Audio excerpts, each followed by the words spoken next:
bring up the last company in this section with some music, I guess, is Lori Systems from Kenya.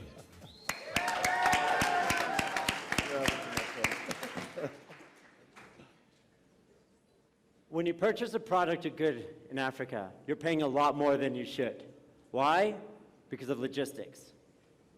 This is an issue that I've lived and breathed in from the time I was born. Being from South Africa, traveling, working across the continent, this is something all of us in this room face. If the costs were at parity with the United States, you'd be paying up to 1/3 of the price that you're paying for many of your core commodities. Cement, fertilizer, grains. It's massive. The logistics system's broken. Let's take Cargill, for example. Cargill, when they're trying to move goods from Nakuru to Eldoret, they're contracting with 20 trucks. From those 20 trucks, 15 finalized terms. From those, 5 actually agree on prices and 2 show up. Why? Because there's no flexibility or centralized coordination in the system. Now let's look at the transporters or the truckers. The truckers are empty or idle 93% of the time. Why? Again, because there's no centralized coordination or flexibility in the current system. If an issue arises, then externalities such as a mechanical failure, rain, delays, your truck's idle for days. We're often seeing in the system that trucks are waiting for 3 days on the loading for a journey that takes 12 hours and then 3 days on the offloading. Again, this is the huge pain point we all face. So now, here we introduce Lori. Lori is powering African logistics. We are a tech-enabled logistics optimization solution that provides this flexibility and centralized coordination. Any point of the journey, we're there. So if your truck is delayed or for some reason it's raining at the port and you can't load, we will redirect the truck heading to that ship to a warehouse. We'll then redirect another truck at a later date to that ship once it actually docks. We are able to be there throughout the entire process by collecting thousands of data points of every single truck and every journey, and then providing data-driven decision-making through our systems. Our systems are, then we visualize these for the operations team, and we'll hop to a demo, and I'll show you guys a bit about what we do in the rawest of forms. Here you can see for our loading and offload, or for our loading and inbound trucks, you can see all of the data points of happening, what's happening, when the pain points are occurring, if the system's able to actually redirect the truck, or if we have to have manual intervention. Throughout the whole process, whether it's the loading, the journey times, the offloadings, we are consistently providing these details and information to our customers, our cargo owners and our transporters, and allowing them to have peace of mind, which is we found to be quite important in these stressful times. Lori Systems has also been now partnered with Google Waze in order to better optimize our tracking coordination platform. So we provide, this is in beta form, I mean it works, the functionality works, but we are yet to launch that full product. We're providing our cargo owners with further visibility through dashboards and tracking mechanisms where you can see where your trucks are at any given stage live. Right now, this again is push notification. So back to presentation, please. Thanks. So what have we achieved to date? We've been hitting a $6 million system-wide run rate revenue. We move 1 million kilograms a day. Today we're moving quite a bit over this. Pembe, Unga, Cargill, One Acre Fund, these are our customers. These and a majority of the commodity movers in this space.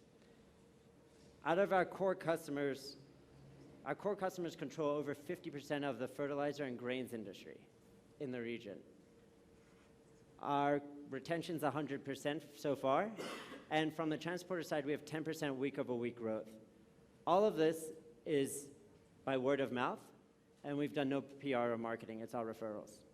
How big is this industry? It's massive. $180 billion in haulage costs alone in the African continent, $4 billion in East Africa. We see 30% of this at least as addressable in the short term. Right now we're focused, and who are our competitors? Or actually, I'll go through this first. Right now we're focused on grains, fertilizer, cement, and sugar. And our competitors on the global scale, you have Black Buck. It looks like I lost a slide here, but you have Black Buck in, here. You have Blackbuck in India, you have Convoy in the US, you have Huchibang in China. You have amazing players across the world who are trying to tackle these massive major issues in the long haulage. None of them have any interest in sub-Saharan Africa and have no plans to expand here. And then on the local tech-enabled systems, you have Sendi, SocoWatch, you have SafeBoda, some amazing local delivery models that are focused on inner city and moving consumer goods around cities on a smaller scale. But Lori is moving large volumes across sub-Saharan Africa. Wrap it up. Okay. So, again, these are core areas we're focused on. We're right now in Kenya and Uganda, and soon to expand across the whole continent. So, thank you so much. Please join us at Lori in helping revolutionize the logistics system across the continent and bringing down the cost of goods for all of us and for the whole continent. If you're a commodities mover, if you're a transporter, or if you're an expert in logistics and looking for a massive challenge, please join us today by going to www.lorisystems.com. And thank you. Can we swap to demo? And a thank you from our team on the field at the sites. It's a fun project. This is the Mombasa team, Nairobi teams, all around. So, guys, we're excited to be here. Thank you.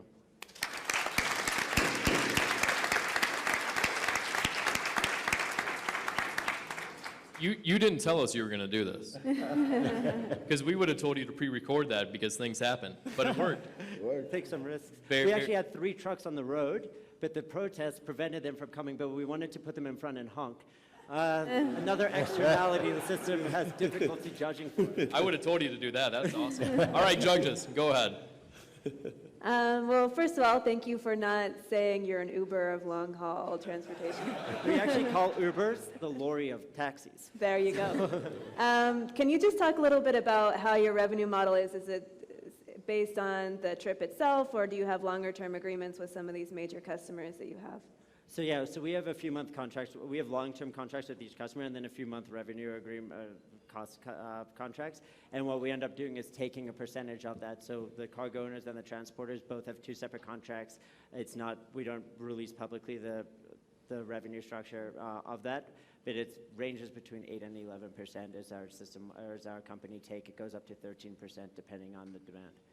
Gotcha, great. And the cost we actually take out of the system. So we've just bundled the cost. So if you're actually staying for longer, we'll add those costs onto your system. So you have a cheaper cost if you will unload the trucks faster.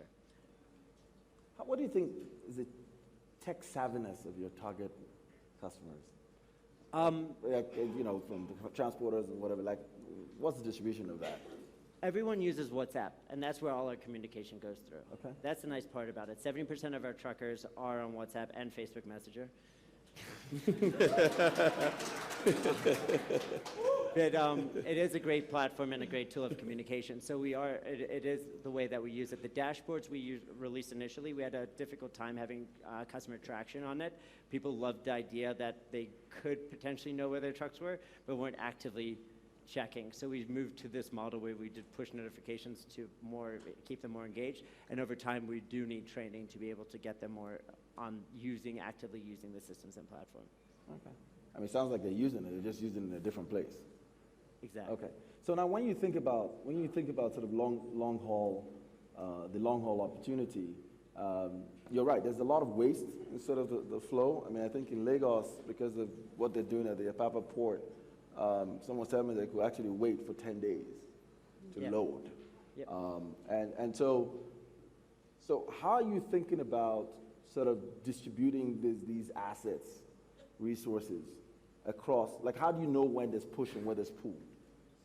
So we have quite a interesting system-wide database. We have people on the ground actually throughout all the loading points in Mombasa, every berth at the terminals. We have clerks managing this. People who were paying higher wages than they've ever been paid before, but still at a lower cost. And from there, these guys are good. They're updating our system of the loading time of every single point of origin and saying that if there's an issue, if this is shut, why it's shut.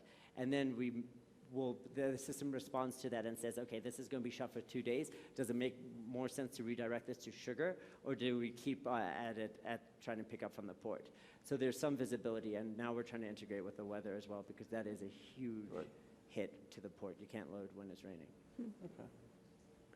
What is one of your biggest problems that you're trying to solve now as you grow your business? If you think about the challenges you're facing. I think our big problem right now is onboarding trucks.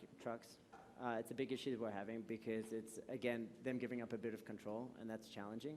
And it does take time because we pay well on time. And frankly, the system's not used to it. They're used to 60 to 90 days. We've been told by one of our transporters that our terms are a bit like too realistic, or too good to be real. And they think that we aren't going to be around. They're like, how are you going to assure us that you're going to be here to pay us? You're a new company. We've been dealing with the same people for 20, 30 years. Changing that status quo and that behavior and that mindset of moving, our biggest competition isn't the global players. They don't have these partnerships that they can come in really and shake this system, and you need these core partnerships. But our biggest competition is the status quo. Changing the current inefficient behaviors that are just entrenched. I mean, we're all fighting it. We speak to Blackbuck, Uber Freight, all these guys. They're all fighting it across their own markets, and it's challenging, but we have made what I like to think some strong traction on that. With the customers that you're already working with, the large corporates, so how much have you already been able to drive down their logistics cost basis, your current tests with them? So there's a difference between indirect costs and direct costs. I expect, from what we've seen, and we need to do a deeper data dive into this, what we've seen anecdotally is about 4 or 5% direct cost savings. Cool. But then when you need to remove, your guy calling the trucker, hey, where are you? Hey, should we negotiate this? Those 20 calls you're making, those are taking up so much time and so much human capacity. And also from the top down, the CEO's involved, everyone's involved. So now you have 1 point. Wonderful. So a question on my part, I did some background check, particularly because 2 of the companies on your competitive landscape are a portfolio company. The question I have for you is kind of from a personal angle, HBS, MBA, and all that. Why trucks? Why are you here, and why you? Are you saying you can't roll up the sleeves? By the way, this is a question that goes to all HBS MBA. And you have 40 seconds. So don't take it personal. No, so I've always obsessed about systematic failures. Was investment banking, private equity before business school. Was at Harvard. Did my dissertation on the logistics failure. Have been working in Kenya for about 5-6 years. A lot on supply chain with the Kenya government and others.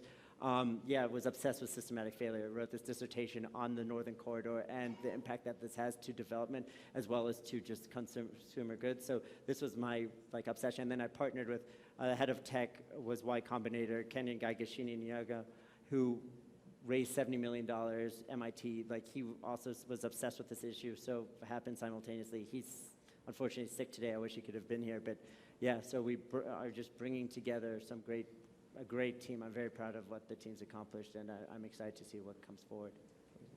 Thank you very much.